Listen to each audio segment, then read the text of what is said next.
Don't do that. That's right. This is what you should not do in your business.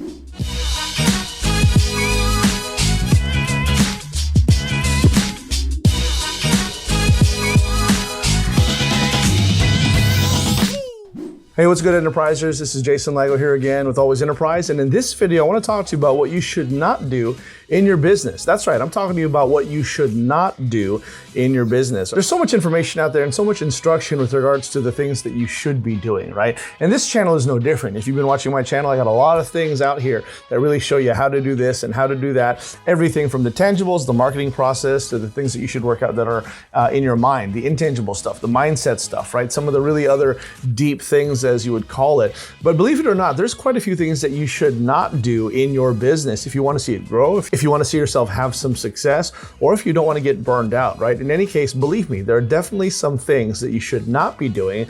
And here's what I'm going to recommend to you over the next few moments, right? Let me give you 3 simple but powerful things that I believe you should not do in your business. You ready? Let's get started. Number 1, don't do what you wouldn't have your team do, right? Don't do what you wouldn't have your team do. And all really that is, my friends, is just a way of saying, hey, you need to lead by example, okay? Don't do the things that you wouldn't have your team do and you don't want to see them do, right? So in other words, you don't want to see them be lazy. You don't want to see them not be resourceful. You don't want to see them not be innovative. You know, you don't want to see them wasting time. And so it's important that your team sees what you're doing, right? This is why I'm a big believer in accountability. And part of that accountability is communication tools, communication systems, game planning platforms, and collaborative platforms. You know, this is where things like email comes important, and also things like living on your calendar, where you're inviting people to appointments and meetings and things like that, events. Also maybe working on collaborative things like Trello boards. These are really important so that you can really get communication going to where there's transparency and everyone can see what's going on. That's kind of the point when it comes to making sure that your team can see what you're doing, and that way they know what to expect of you, and so you kind of are projecting what you're going to be expecting of them. Does that make sense? You don't want to be the leader who's not a real leader, right? You don't want to be a boss. You want to be a leader. Someone very wise told me a long time ago, what's the difference between a boss and a leader? And it's very simple. The boss says go, and the leader says let's go, right? I'll let you chew on that. But essentially, you do not want your team doing anything that you wouldn't do, and vice versa. So lead by example. Don't do what you wouldn't have your team do. Number 2, don't work beneath your pay grade. Okay, don't work beneath your pay grade. Now I gotta be careful when I say that, because it almost has this condescending, high hat, high horse kind of connotation, and I can see where you get that. But the reality is you need to make sure that you're putting to use your time well, right, and your skills. You wanna make sure the things that you're doing are really of best use of your time, of your talent, and of your skills. And if you're the business owner, if you're the person in charge, if this is your baby, your business, and you're the enterpriser of this enterprise, then yeah, it just stands to reason. There's a lot of grunt work and menial tasks that you need to make sure that you don't do. Obviously, it goes without saying that in the beginning, some of these things might be required and necessary, but we're already operating on the premise that you've got a team in place or have the potential to do so. And if you've been watching my channel for any amount of time, I, as a business owner, am a firm believer in the MAD model, which is marketing, automation, and delegation. So if it can be automated, it should be. If it can be delegated, it probably should be. That frees you up to make sure that you can make the high-level decisions and continue to work from on high, because it is your business, and therefore the direction and the high-level executive decisions, they need to come from you.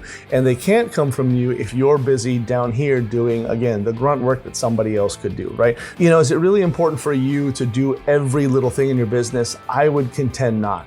Now, again, as a business owner, we love our businesses, we love what we're doing, we're passionate about this thing, so we want to be involved in all the details, and I totally get that. But ultimately, you want to get to a place where you're approving stuff and helping to improve stuff with input, as opposed to doing everything and producing everything yourself. Hopefully that makes sense. It's no different with my YouTube channel, the videos that I put together, or the content pieces that I have out there. If I have someone create something for me, that's what they're doing. I give them the idea. I don't bust out the artwork. I don't bust out the information. I just kind of tell them what I'm looking for. I give them the vision. and the direction, and I let them have a little bit of creative control, the reality is I probably let them have most creative control. And then they come back to me with what they've produced, and I either tell them if I like it, if it's good to go. Oftentimes it is, because we've been working together for so long. I have full comfort and trust in what they're doing. And if it's not, if it needs a little bit of tweaking, then I simply say so. I simply tell them, okay, let's go ahead and cut that part out, or let's go ahead and change this. I like the theme here. Let's continue to run with it, but maybe tweak it just a little bit. Those are the kind of conversations you're having, as opposed to me getting down there and working out every little thing. Hopefully you get the idea. Don't work beneath your pay grade. Number 3, and finally, don't try to do it all yourself. Don't try to do it all by yourself, right? In other words, don't go it alone. You know, there's a lot of pride in saying that we have been able to do it by ourselves, and I get that, but you know, it only goes so far, you know, and the reality is all of us need to learn from somebody. And so my point in saying don't try to do it all by yourself and don't go at it alone really means to take on the type of people that you need. Obviously, we're talking about building a team, but in this case, I really want to go ahead and lend myself to really talking about mentorship, education, partnership, that kind of thing. And obviously, I'm a big believer in mentorship. Get yourself a coach, get yourself a mentor, someone who has walked this path before, can help hold you accountable, but can also help you out in practical things from here, there, and so on. And you're going to find that this is incredibly valuable. Maybe if you've never done this before, then it stands to reason. It does help you to have someone who's walked that path and can answer those questions, someone you can bounce ideas off of, and someone who can really work with you to put in the fine-tuned details to get this thing to work where it should be.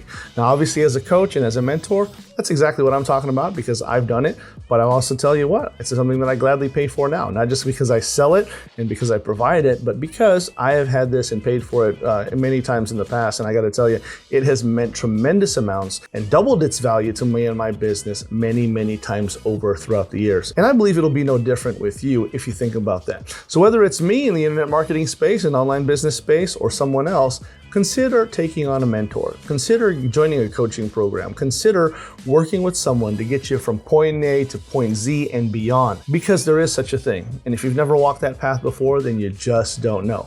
But believe me, there is someone out there who can help you level up your game. So don't try to do it all by yourself. There you have it, my friends. Listen, that's all we've got today, and I hope that it was helpful to you. Let me know which one of these spoke to you the most. Now you know what to do. Go ahead and give me a like, a comment, a share, but most importantly, subscribe and hit the notification bell. That way you don't miss out on any more hot new content that I got coming down the pipe just for you. Also, if you haven't had a chance yet to start your own wildly profitable online business, click on the link below. Watch over my shoulder as I show you exactly how to do just that. Even if you failed everything before that you've tried and messed up, I still got your back. I can show you how to get this thing done. This is Jason Ligo with Always Enterprise. I'll talk to you next time. Take care.